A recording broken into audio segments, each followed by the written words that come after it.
السلام علیکم ناظرین، کیا حال چال ہے؟ طبیعت ٹھیک ٹھاک؟ امید کرتا ہوں کہ آپ خیریت سے ہوں گے اور خوشباش ہوں گے۔ ناظرین، میں آپ کو اپنے اس ویلاگ میں اور اس چینل پہ خوش آمدید کہتا ہوں۔ ناظرین، میں آپ سے وہی خبریں شیئر کرتا ہوں۔ خبریں آج کے اس ویلاگ میں میں آپ سے شیئر کروں گا 3 خبریں، وہی عالمی سیاست سے متعلق اور ایسے ہی خبریں ہیں۔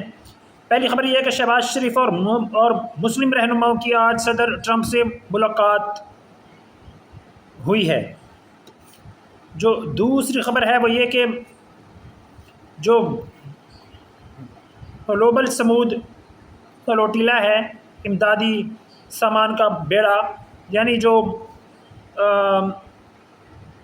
مسلمانوں کی طرف سے اسپیشلی جو امدادی بیڑا یعنی بحری جہازوں پر مشتمل ایک سامان لے جانے والا جو قافلہ ہے غزہ کی طرف، غزہ کے مسلمانوں کے لیے، وہ غزہ کا حصار توڑنا چاہتا ہے۔ کیسے توڑے گا، آیا توڑ پائے گا یا نہیں، اس پر بھی ڈسکس کریں گے انشاءاللہ۔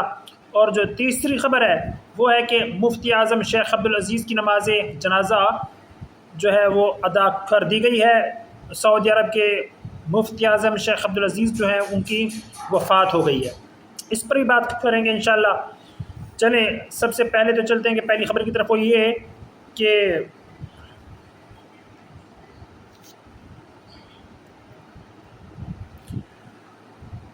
وائٹ ہاؤس کی پریس سیکریٹری کیرولائن لیوٹ نے کہا ہے کہ امریکی صدر ڈونلڈ ٹرمپ منگل یعنی 23 سپتمبر کو پاکستان سمیت کئی مسلمان ملکوں کے سربراہوں سے مشترکہ ملاقات کریں گے۔ ان ملکوں میں سعودی عرب، متحدہ عرب امارات یعنی UAE، ترکی، انڈونیشیا اور دیگر شامل ہیں، اور یہ ملاقاتیں نیو یارک میں اقوام متحدہ کی جنرل اسمبلی کے 80th میٹنگ یعنی 80واں اجلاس کے حاشیے پر ہو رہی ہیں۔ یعنی اقوام متحدہ کا جو اجلاس ہے 80واں اجلاس ہے، تو اس پر جو ہے ملاقاتیں ہوں گی۔ پاکستان کے دفتر خارجہ نے اتوار کے روز کہا تھا کہ وزیر اعظم شہباز شریف ٹرمپ کے ساتھ ملاقات میں مسلمان ممالک کے منتخب رہنماؤں میں شامل ہوں گے۔ دفتر خارجہ نے کہا تھا کہ دونوں فریقین علاقائی اور بین الاقوامی امن و سلامتی سے متعلق امور پر تبادلہ خیال کریں گے۔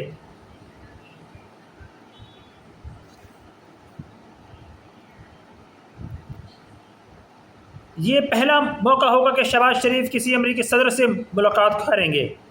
یہ ملاقات ایک انتہائی اہم وقت پر ہو رہی ہے۔ ایک طرف تو غزہ میں اسرائیل کے جارحانہ عزائم میں توسیع ہو رہی ہے، تو گزشتہ ہفتے قطر پر اسرائیل کے فضائی حملے کے بعد پورے خطے میں بے چینی میں اضافہ ہوا ہے۔ کیرولائن لیوٹ نے پیر کو ایک پریس بریفنگ کے دوران کہا کہ صدر بعد میں قطر، سعودی عرب، انڈونیشیا، ترکی، پاکستان، مصر، متحدہ عرب امارات اور اردن کے ساتھ ایک کثیر الجہتی اجلاس بھی کریں گے۔ امریکی ترجمان نے بتایا کہ ٹرمپ اقوام متحدہ کے سیکریٹری جنرل انطونیو گوتریس سے بھی منگل کو ملاقات کریں گے۔ پاکستان کے وزیر اعظم پیر کو جنرل اسمبلی کے 80ویں اجلاس میں شرکت کے لیے نیو یارک پہنچے، جو کہ مشرقی وسطی یوکرین میں بڑھتے ہوئے تنازعات اور جنوبی ایشیا کے خطے میں بڑھتی ہوئی کشیدگی کے درمیان 23 سے 29 سپتمبر تک ہو رہا ہے۔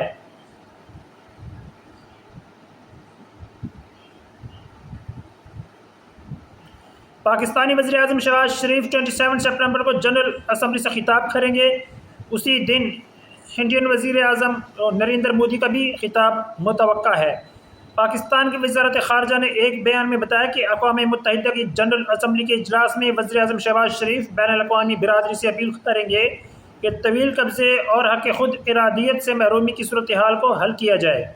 اس کے علاوہ وہ بین الاقوامی برادری کی توجہ غزہ کے سنگین بحران کی جانب مبذول کرائیں گے اور فلسطینی عوام کی تکالیف کے خاتمے کے لیے فیصلہ کن اقدام پر زور دیں گے۔ وزارت خارجہ کے مطابق وہ خطے کی سیکیورٹی کی صورتحال پر پاکستان کے نقطۂ نظر کو بھی اجاگر کریں گے، نیز دیگر بین الاقوامی مسائل پر بات کریں گے جن میں ماحولیاتی تبدیلی، دہشت گردی، اسلاموفوبیا اور پائیدار ترقی شامل ہیں۔ ناظرین، یہ تھی ہماری پہلی خبر۔ اب دوسری خبر کی جانب بڑھتے ہیں۔ وہ ایک بین الاقوامی امدادی سامان لے جانے والے بحری بیڑے کے متعلق ہے۔ وہ یہ کہ دنیا کے مختلف ممالک کے انسانی حقوق کارکنان، سیاستدانوں، ڈاکٹرز، وکلاء، فنکار اور انسانی حقوق کی تنظیموں کے نمائندگان پر مشتمل تقریباً 50 چھوٹی بڑی کشتیوں کا یہ سمندری بیڑا یونان کی حدود میں داخل ہو چکا ہے۔ اس قافلے میں 45 ممالک کے 500 سے زائد افراد شامل ہیں۔ منتظمین کے مطابق کشتیوں کے ذریعے سمندری راستے سے غزہ کے عوام کے لیے امداد پہنچانے کا مقصد اسرائیل کا غزہ کا محاصرہ ہے، جس کی وجہ سے وہاں امدادی سامان نہیں پہنچ پا رہا ہے۔ اقوام متحدہ نے بھی بارہا غزہ میں بھوک اور قحط کی نشاندہی کی ہے اور اس کی وجہ غزہ تک امدادی سامان پہنچانے میں مشکلات ہیں۔ فریڈم فلوٹیلا کولیشن جو 2010 میں قائم کی گئی تھی کہ زیر انتظام گلوبل سمود فلوٹیلا میں پاکستان کی طرف سے سابق سینیٹر مشتاق احمد خان اپنے دیگر ساتھیوں سمیت شامل ہیں، جبکہ بیڑے میں ابتدا میں معروف ماحولیاتی کارکن ریٹا تھمبرگ بھی شامل تھیں، لیکن بعد میں وہ الگ ہو گئیں۔ اب بات کرتے ہیں کہ قافلے کا سفر کہاں سے شروع ہوا۔ ناظرین، گلوبل سمود فلوٹیلا عالمی قافلہ استقامت نے اپنا سفر 31 اگست کو اسپین کے شہر بارسلونا سے شروع کیا تھا۔ وہاں سے اگلا پڑاؤ تونس تھا، جہاں دیگر کشتیوں نے قافلے کو جوائن کرنا تھا۔ 4 سپٹمبر کو تونس کی بندرگاہ سیدی بوسعید میں 3 دن کی ضروری ٹریننگ کے بعد قافلے نے بحیرہ روم میں سفر کا آغاز کیا۔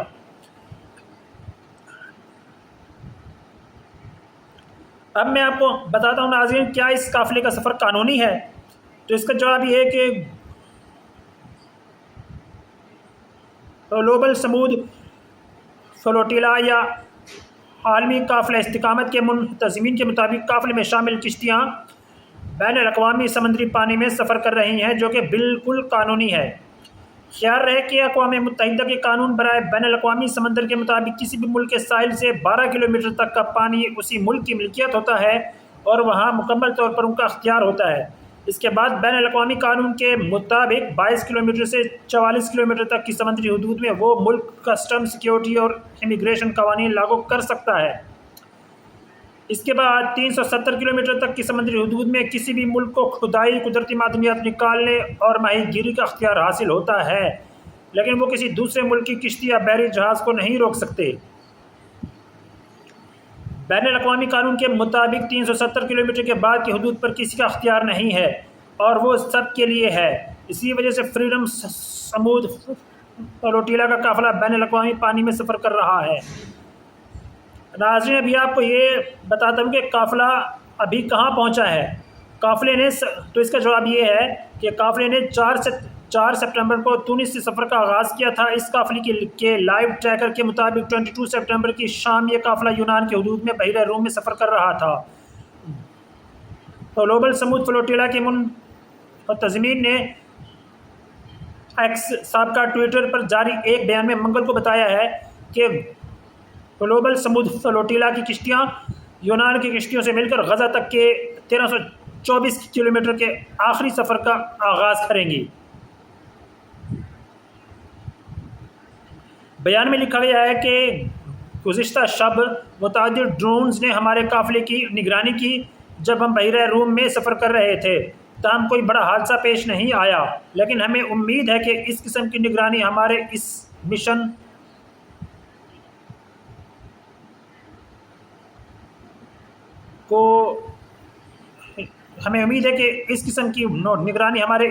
مشن کی جاری رہے گی۔ بیان کے مطابق اس نگرانی سے ہمارے سویلین مشن کو، جس کا واحد مقصد محاصرہ توڑنا ہے اور فلسطین کے عوام کو امداد پہنچانا ہے، مجرمانہ اور غیر قانونی قرار دینے کی کوشش کی جا رہی ہے۔ پاکستان کی جانب سے بیڑے میں شامل سابق سینیٹر مشتاق احمد خان نے پیر کو جاری بیان میں بتایا کہ یونان کے جزیرے کریٹی سے 6 کشتیاں اس میں شامل ہو کر بیڑے کا فیصلہ کن سفر شروع ہوگا۔ بحیرہ روم میں سفر کرنے کے دوران 22 سپٹمبر کی شام کو مشتاق احمد نے انڈیپینڈنٹ اردو کو فون پر بتایا کہ 5-6 گھنٹوں میں قافلہ یونان کے جزیرے کریٹی پہنچ جائے گا۔ انہوں نے بتایا کہ وہاں پر شاید ریفیولنگ یا اگر کسی قسم کا میکینیکل ورک ہو تو وہ کریٹی کے جزیرے میں کریں گے۔ مشتاق احمد نے بتایا کہ کریٹی سے ہمارا غزہ تک کا سفر شروع ہو جائے گا۔ یقینی طور پر اس میں انٹرسیپشن اور کمانڈو ایکشن کے خطرات بھی ہیں کیونکہ اس کی تاریخ بھی ہے۔ تاہم مشتاق احمد کے مطابق ذہنی طور پر ہم اس کے لیے تیار ہیں، لیکن ہمارا ہدف غزہ کا حصار توڑنا، وہاں پہنچنا اور سامان پہنچانا ہے۔ خیال رہے کہ گلوبل سمود فلوٹیلا یونان کے بعد مشرقی بحیرہ روم میں سائپرس کو عبور کر کے غزہ کی طرف روانہ ہوگا، جو تقریباً 760 کلومیٹر کا راستہ ہے۔ مشتاق احمد کے مطابق کشتیوں میں خوراک، ادویات، بچوں کے لیے فارمولہ، دودھ اور دیگر اشیاء خوردونوش شامل ہیں۔ ناظرین، میں آپ کو یہ بتاتا چلوں کہ یہاں پر ایک اندیشہ ہے۔ وہ اندیشہ یہ ہے کہ کیا یہ قافلہ غزہ پہنچ پائے گا؟ تو میں آپ کو اس کا جواب یہ دیتا ہوں کہ قافلے کے منتظمین مطمئن تو ہیں کہ امدادی سامان سے بھرا ہوا یہ قافلہ غزہ کا محاصرہ توڑ سکے گا، تاہم ماضی میں ایسے امدادی قانون کو روکا گیا ہے۔ اسی بڑے میں شامل 2 کشتیوں کو تونس کی بندرگاہ سید ابو سعید پر منتظمین کے مطابق ڈرون کا نشانہ بنایا گیا، تاہم اس میں جانی نقصان نہیں ہوا۔ تونس کی حکومت نے AFP کے مطابق ڈرون حملوں کی تردید کی تھی، تاہم جہاز میں آگ لگنے کی تصدیق کی تھی۔ اسی طرز کا ایک بحری جہاز ماوی مرمری کے نام سے 2010 میں ترکی سے غزہ کے لیے امدادی سامان لے کر روانہ ہوا تھا، لیکن جہاز پر اسرائیلی حملے کے نتیجے میں 10 افراد جاں بحق ہو گئے تھے۔ تاہم مشتاق احمد نے بتایا، ہم کسی قسم کے ڈرون حملوں، کمانڈو ایکشن اور کسی قسم کے خطرے سے خوف زدہ نہیں ہیں اور اپنے ہدف تک پہنچ جائیں گے۔ یعنی جو ہم امدادی سامان لے کر جا رہے ہیں غزہ کے لوگوں کے لیے، وہ ہم غزہ کے لوگوں تک پہنچا کر ہی دم لیں گے۔ ہم کسی قسم کے خوف کا شکار نہیں ہوں گے، چاہے ڈرون سے ہماری نگرانی کی جائے یا ڈرون حملہ ہمارے اوپر کیا جائے یا جو بھی کیا جائے، ہم لوگ مطمئن ہیں کہ ہم غزہ کے لوگوں تک یہ قافلہ پہنچا کر ہی دم لیں گے۔ ناظرین، اب ہم بڑھتے ہیں آج کی تیسری خبر کی طرف۔ وہ یہ کہ سعودی عرب کی سرکاری خبر رسائی ادارے ASP کے مطابق مفتی اعظم اور سینئر علماء کونسل کے سربراہ شیخ عبدالعزیز آل شیخ منگل کو انتقال کر گئے۔ سرکاری خبر رسائی ادارے الاخباریہ کے مطابق انہیں 1999 میں اس منصب پر فائز کیا گیا اور انہوں نے مملکت کے اعلیٰ ترین مذہبی عالم کی حیثیت سے خدمات انجام دی۔ شیخ عبدالعزیز آل شیخ نے اس عرصے کے دوران شریعت کی تشریح کی اور قانونی سماجی معاملات پر فتوے جاری کیے۔ SPA نے شاہی بیان کے حوالے سے کہا کہ ان کے انتقال کے ساتھ ہی مملکت اور اسلامی دنیا ایک عظیم عالم سے محروم ہو گئی ہے، جنہوں نے علم، اسلام اور مسلمانوں کی خدمت میں نمایاں خدمات انجام دیں۔ پاکستان کے وزیر اعظم شہباز شریف نے بھی سعودی عرب کے مفتی اعظم شیخ عبدالعزیز کی وفات پر رنج کا اظہار کرتے ہوئے کہا کہ ان کا انتقال نہ صرف سعودی عرب بلکہ پوری امت مسلمہ کے لیے لمحہ غم ہے۔ پاکستانی وزیر اعظم نے کہا کہ مرحوم ایک ایسے جلیل القدر عالم دین تھے جنہوں نے اپنی پوری زندگی قرآن و سنت کی ترویج، شریعت مطہرہ کی توضیح اور امت کی رہنمائی میں صرف کی۔ شہباز شریف نے کہا کہ شیخ عبدالعزیز کی مسلم امہ کے اتحاد کے لیے کاوشیں اور علمی بصیرت ہمیشہ یاد رکھی جائیں گی۔ ان کے بقول دینی و علمی روایت میں مرحوم کی خدمات ایک روشن باب کی حیثیت رکھتی ہیں اور ان کے چھوڑے ہوئے علمی ورثے سے آنے والی نسلیں رہنمائی حاصل کرتی رہیں گی۔ اب شیخ عبدالعزیز آل شیخ کی تھوڑی سی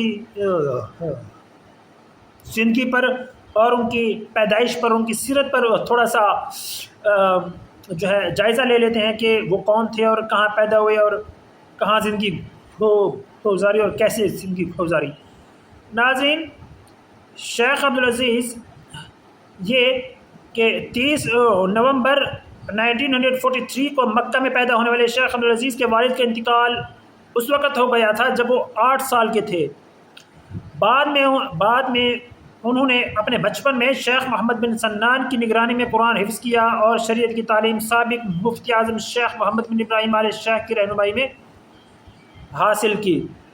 اپنی 20 کی دہائی میں بینائی سے محروم ہونے کے باوجود ان کا علم حاصل کرنے کا عزم کبھی کم نہ ہوا، یعنی وہ نابینا تھے اور دیکھ نہیں سکتے تھے، 20 سال کے تھے تو نابینا ہو گئے تھے، لیکن انہوں نے علم کی دولت حاصل کرنا نہیں چھوڑی بلکہ علم وہ حاصل کرتے رہے۔ شیخ عبدالعزیز آل شیخ نے شیخ عبدالعزیز بن باز، شیخ عبدالعزیز بن صالح المرشد اور شیخ عبدالعزیز الشسری سمیت جلیل القدر علماء سے تعلیم حاصل کی۔ انہوں نے 1965 میں جامعہ امام محمد بن سعود الاسلامیہ ریاض کے کلیہ شریعت سے فراغت حاصل کی، جہاں انہوں نے عربی اور اسلامی علوم میں مہارت حاصل کی۔ اپنے دور خدمت کے دوران وہ لاکھوں مسلمانوں کے لیے ایک قابل اعتماد رہنما آواز بنے، جنہوں نے عقیدہ، عبادت اور عصری مسائل پر فتاویٰ دیے، خصوصاً مشہور پروگرام نور علی الدرب کے ذریعے۔ ان کے شائع شدہ تصانیف میں کتاب اللہ و عظم الشان، حقیقت الشہادہ ان محمد رسول اللہ، مجموعہ خطب عرفہ شامل ہیں۔ اس کے علاوہ ایمان، طہارت، نماز، روزہ، زکوٰۃ اور حج کے متعلق بے شمار فتاویٰ کے مجموعے بھی شامل ہیں۔ یہ وہ کتابیں جو سعودی عرب کے مفتی اعظم نے تحریر کی ہیں۔ ناظرین، آج کی ہماری 3 خبریں جو تھیں اور آج کا یہ ویلاگ یہیں ختم ہوتا ہے۔ مزید خبریں جاننے کے لیے آپ میرے چینل کو لائک، شیئر، سبسکرائب ضرور کریں اور مجھے اپنی دعاؤں میں یاد رکھیں۔ ملتے ہیں اگلے ویلاگ میں انشاءاللہ۔ جیسے نئی خبریں آئیں گی میں اگلے ویلاگ میں آپ کو انشاءاللہ بتا دوں گا۔ اللہ حافظ۔